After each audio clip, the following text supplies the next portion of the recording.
My name is Mike Mazur, Vice President of Sales for the Cara Group, which is a professional services firm based in Chicago.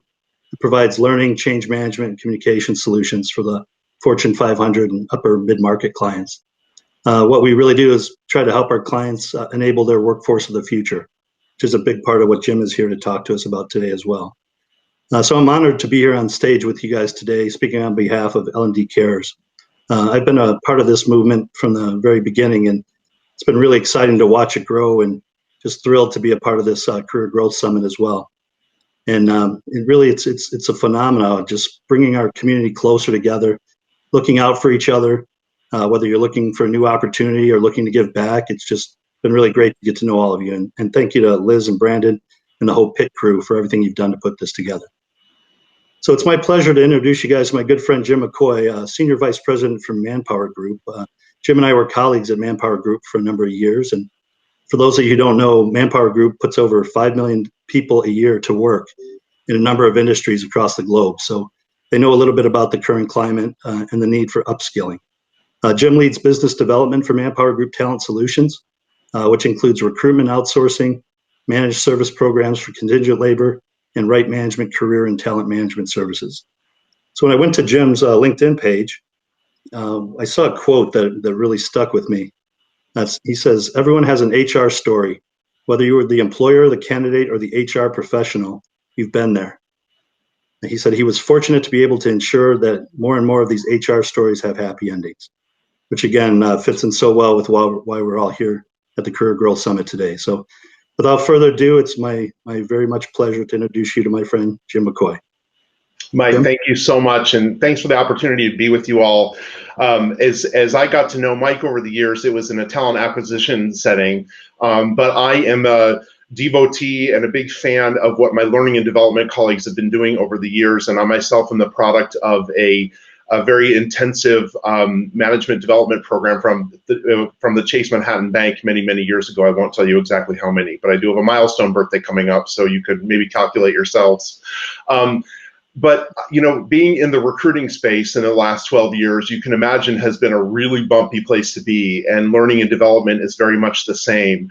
But what I wanted to do today is to share with you my plea that we are in this together, and whatever the talent acquisition community is doing, there is absolutely no way we can be successful without an exquisite partnership with our L&D colleagues, our L&D leaders in the organizations that we're working with, that we're consulting to, and that for whom we're providing and building the talent of the future.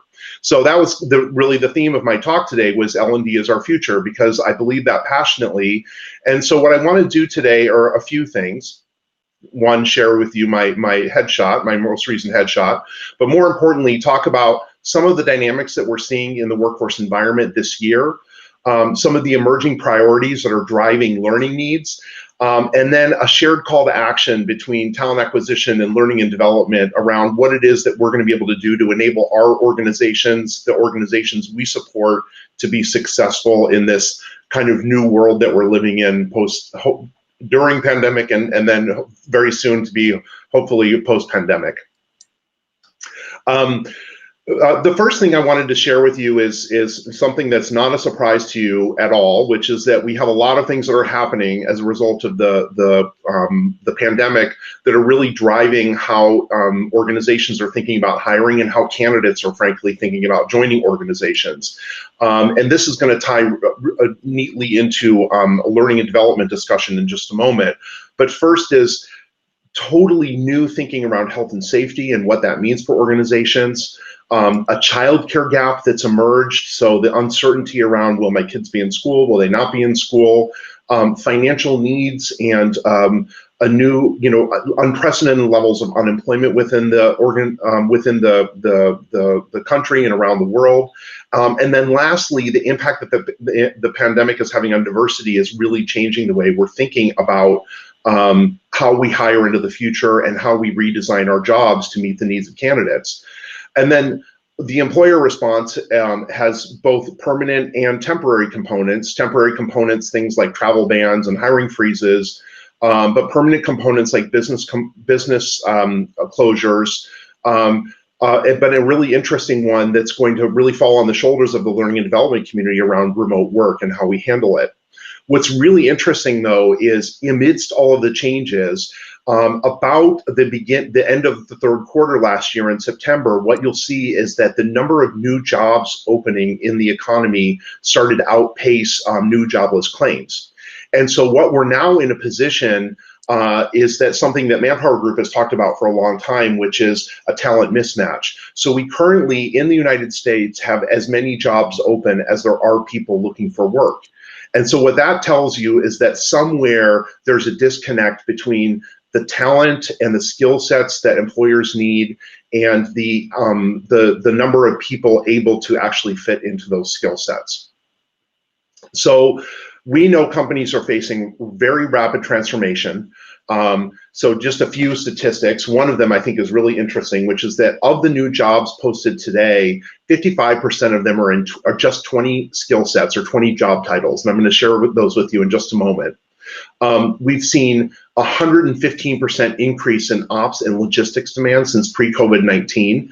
This has really permeated across the industry, which is that many traditional retailers, traditional organizations that traditionally would have provided in-person services have moved really quickly to be to operate in a distributed work environment where they've had to rethink their technology infrastructure, their marketing approach, and also how they actually deliver their goods and services to clients. We've also seen a tremendous amount of turnover, and in particular, blue collar is an area where we've seen 20% average increase in turnover in those roles. Part of that is a response to family demands, meaning we need, because we don't have schools as a natural place to have children during the day, so that's put a lot of pressure on individuals and families to think about who is going to be available when for childcare.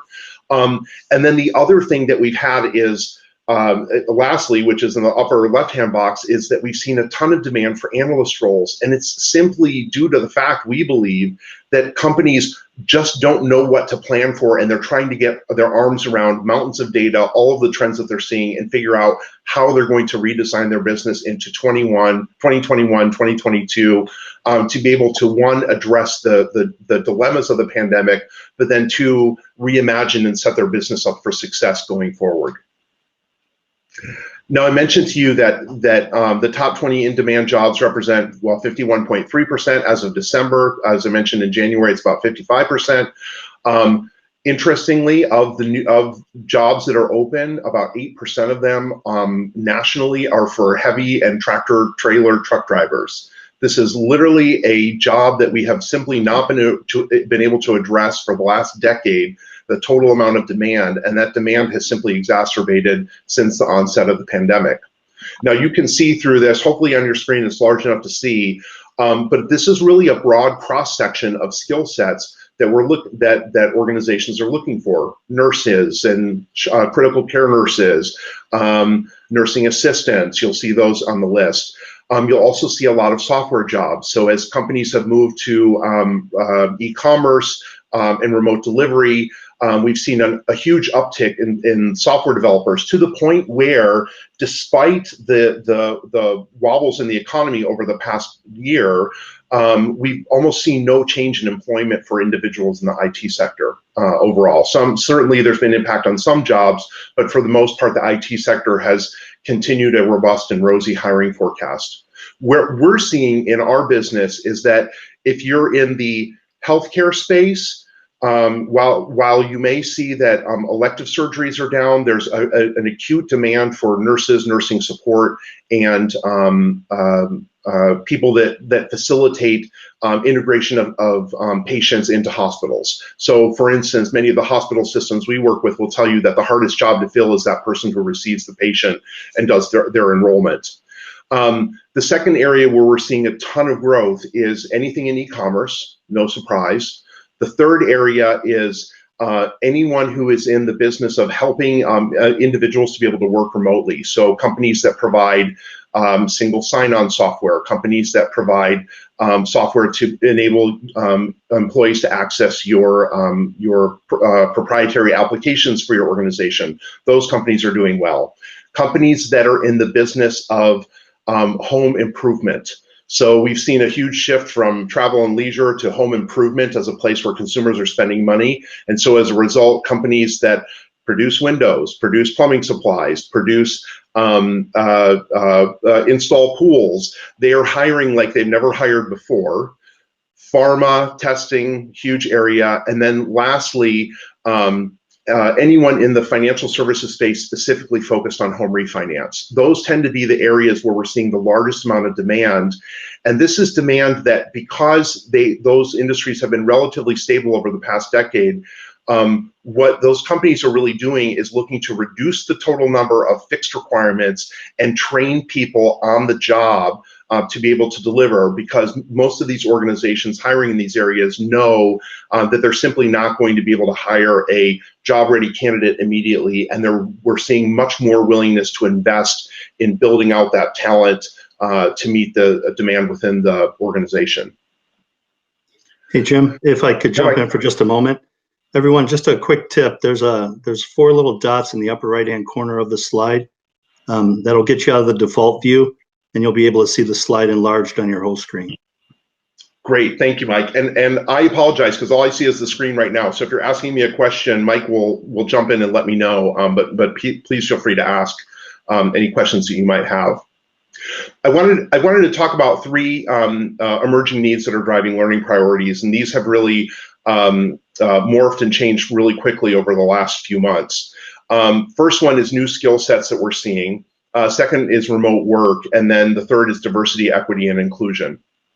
So I look at this from a talent acquisition perspective, but only to the point where I bring in, where we bring in the talent, and then getting that talent work ready becomes the domain of our learning and development colleagues. So one of the things I pay a lot of attention to is what are the new and what are the fastest growing skill sets that we see. So not a lot of surprise here kind of in new things for 2021, very consistent with what I shared with you a couple of slides ago.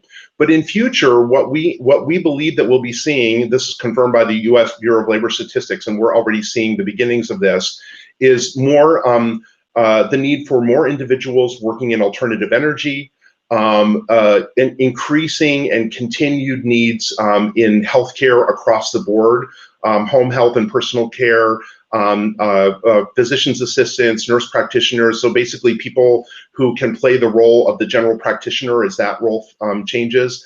And then a lot in the way of information security and data scientists. So these are areas that we're going to see a lot of.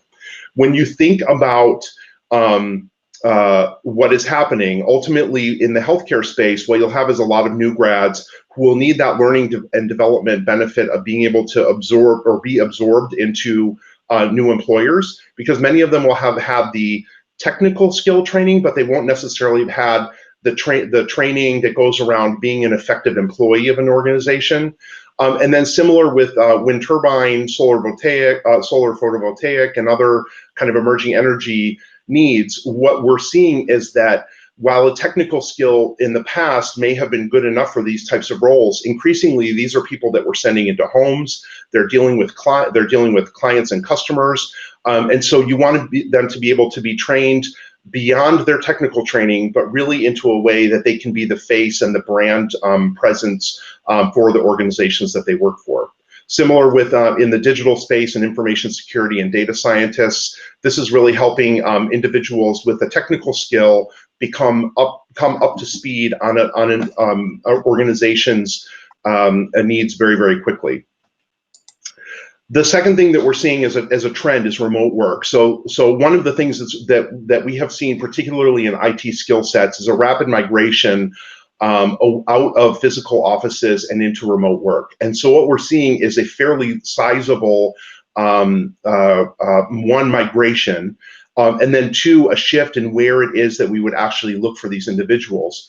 Now, as a leader who's led remote teams for many, many years, and probably many of you are in the same situation, you know that the leadership skills that you need to manage an in-person workforce are relatively similar, but not totally the same as it is in terms of managing a remote workforce. So for instance, how do you handle friction that happens when the friction is happening in a team, when the friction is happening in a remote way? How do you manage expectations around work output during the course of the day? How do you manage to ensure that that person is engaged with the organization, even though you don't get a chance to see them in person, and to get that kind of vibe, if you will, as to how that's happening. So from our perspective, this is becoming a really urgent learning and development need around training our managers to be able to manage this remote workforce. About 80% of white-collar professional workers had moved to virtual by April 1st and in the United States. And we anticipate that probably about 40% of them will continue to remain virtual, of those people who weren't already working virtual. So this will increasingly be a very large portion of our professional workforce, and be a really critical skill area for us to think about. Lastly is the area of diversity, equity, and inclusion. So whereas historically many companies have addressed these the issues of diversity and inclusion through say a chief diversity officer organization, we view this increasingly as being a part of learning and development. So and talent acquisition, for that matter. So on the talent acquisition side, rethinking the employment value proposition, where learning and development start to come together is that recruiting and engagement approach. So how do we hand off that relationship that a recruiter builds with a diverse candidate, and getting them into a mode where we really want them engaged, feeling valued, and making sure that they're able to contribute to their full potential in the organization. And the last piece, which is really a fabulous learning and development opportunity for most organizations, is thinking about what I would say is maybe the second I, which is integration. How do we get managers ready to bring in individuals that may have a different experience set, may look different, may have different requirements in terms of work hours during the day?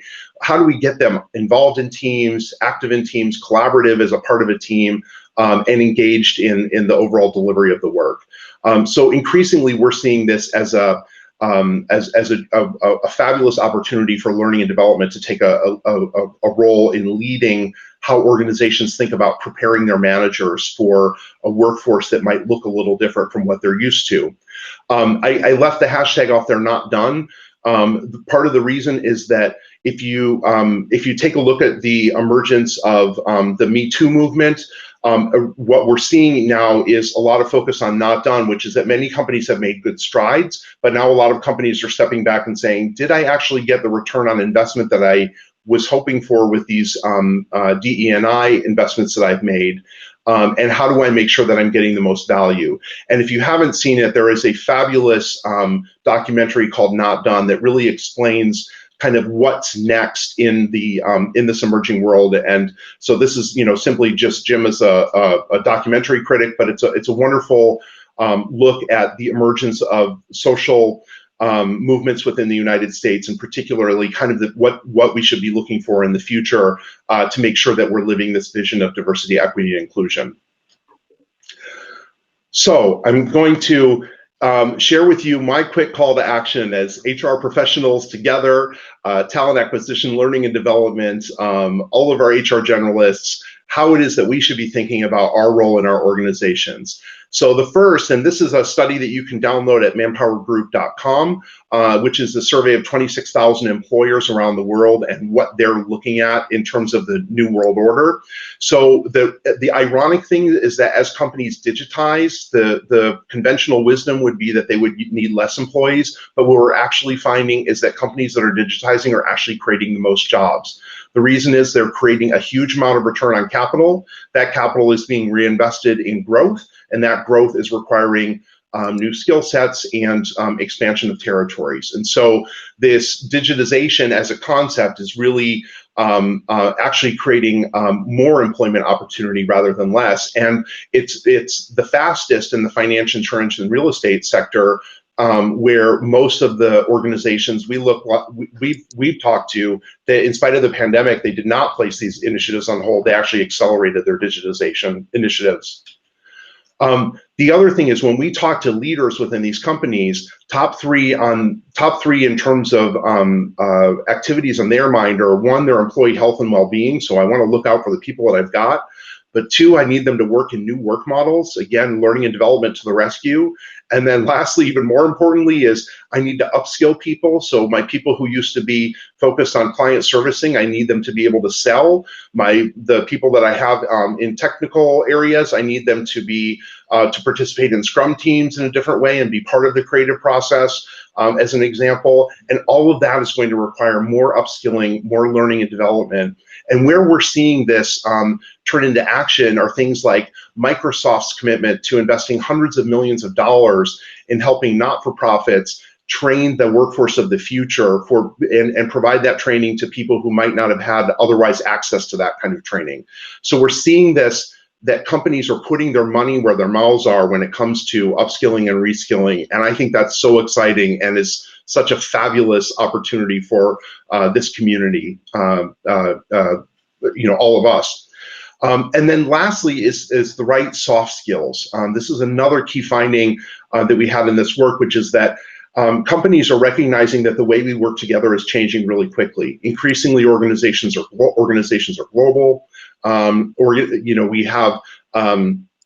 we interact with our customers in different ways.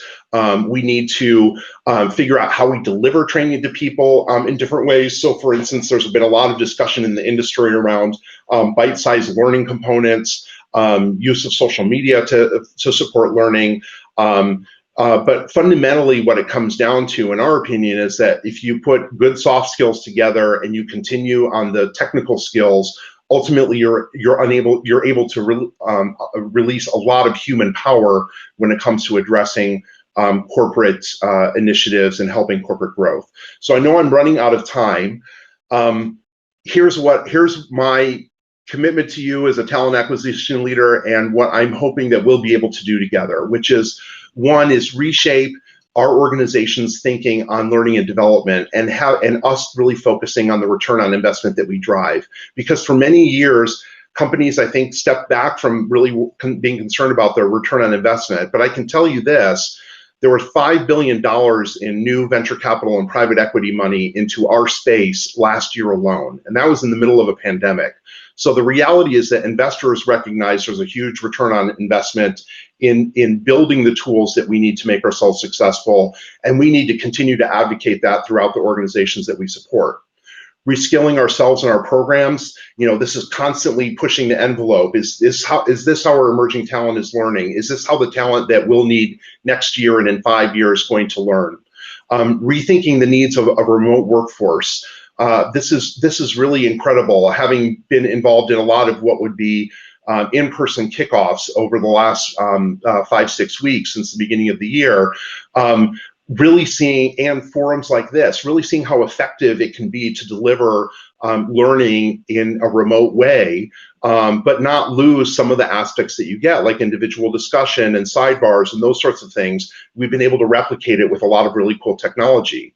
Reimagining how we can further support DE&I, and I add the extra I, which is making sure that people feel integrated into our organization in a very positive way. And then lastly is refresh our content so that we're constantly on the leading edge of how we want to deliver education to people and training and development to people, using all of the learnings and the fast learnings that we're getting out of the digital economy. So. And in any case, Mike, I'm going to hand it back over to you. I know we only have a few minutes for questions, but I just really appreciate the opportunity of being here with you today. Wanted to share with you what I'm thinking about, and I just want to thank you for all that you do for your organizations, for the industry, and I look forward to staying in contact. And if you would like a copy of anything I presented, don't hesitate to reach out to me on LinkedIn, Twitter, or directly at my email. Great, thank you so much, Jim. Incredibly positive comments and happening over there on the right-hand side of the screen, and lots of claps happening for you right now. Incredible data that you shared, and thank you. Very exciting to see talent, HR, and L&D. The concept of we can do this and working together. I think that's what this conference is all about. And thank you for bringing the insights of what's happening out there in the world and in the clients that you're seeing. So we do have a few minutes left. Is there any questions that you'd like to ask anyone in? You can pop them into the forum. I see some really cool. It's scrolling really fast for me, but I saw Jedi, someone just asked the question, Mike, around workforce diversity experts. We're actually seeing that as an emerging need. A lot of our clients are asking where they can find people with this talent, because if you think about it, it is really an emerging talent set, across the country. So happy, we're excited to see this. We're excited to see the investments, and it's also creating lots of new career opportunities for individuals. Great. And someone just asked for if we could share my email address. Is that possible through the web? I think, or through this application? Yes. I'll put it in the chat right now. Perfect. And I'm seeing several comments on the use of DEIB, diversity, equity, inclusion, and belonging, which I think is great. Someone earlier had asked the question about the addition of belonging, and I think belonging maybe is probably a better word for what I've been calling integration, which is helping hiring managers, but really helping hiring managers to make someone feel like part of a team. And I think belonging is a wonderful way of stating that.